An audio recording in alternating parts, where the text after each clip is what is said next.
In Scotland's capital city Edinburgh, there's a location known as Fountainbridge, a place historic and modern in one, an area that in recent times has had a specific target towards bringing young people to reside or explore the facilities that it offers.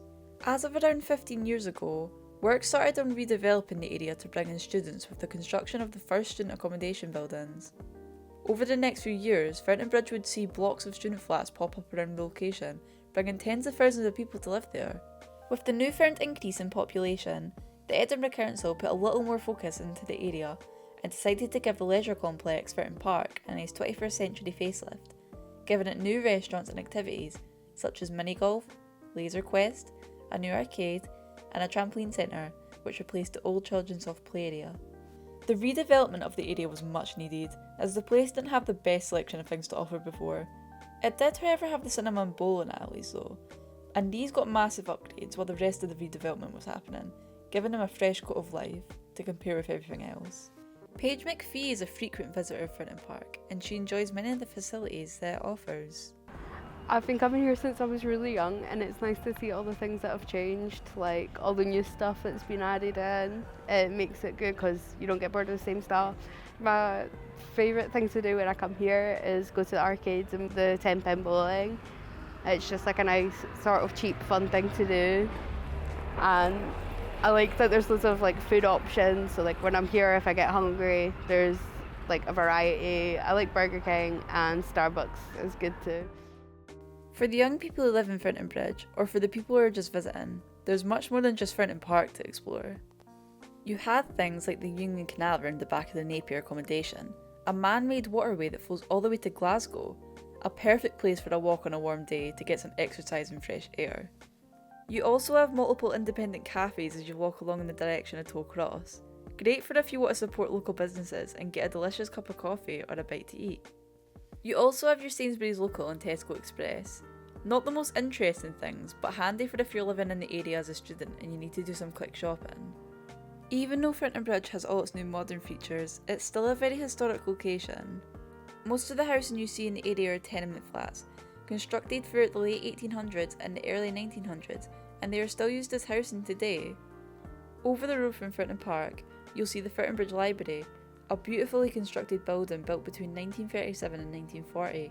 The building is still used as a library to this day, meaning you're still able to visit it. It's also worth noting that the area was once known for its breweries, most notably the Fountain Brewery, that dates back to the 1850s. After being around for 150 years, it closed its doors in 2005, and it was demolished a couple years later, relocating to the Caledonian Brewery at Slateford Road. Fountainbridge overall has changed a lot from what it used to be. Sarah Wilson is here to talk about what it's like looking at the area in the modern day compared to the past. I grew up in Fountainbridge from birth onwards really. When I was young, the Union Canal was somewhere that I used to look over the bridge, but you couldn't access it from anywhere around here. I would have to have walked to Harrison Park to get on the Union Canal. It was also quite an unsafe place to go due to the fact it's so isolated. I moved away from Fountainbridge when I was around 20-year-old. I can return every few weeks and there's something changing within the area. We've got Fountain Park that was built over the road, which took away a big, massive area of the brewery, but that was very isolated. Whereas with Fountain Park being introduced, this brought a bit of safety to the area as well, because security guards, lots of businesses. We have the Union Canal, which now is accessible from Gibson Terrace, which that was never before, which is great. The canal's also been made a lot safer. It's got lights, it's got pathways, it's very open, and the canal's cleaned. The boating is opening up along at Harrison Park, which has never been on the go for. It wasn't even on the go when I was a child, it had already shut down. The library is still going strong, thankfully. I think the library might be one of the longest standing establishments in the area. The wasteland that previously didn't have houses on it has now been built on, and it's just not run down, I suppose. It's not as run down.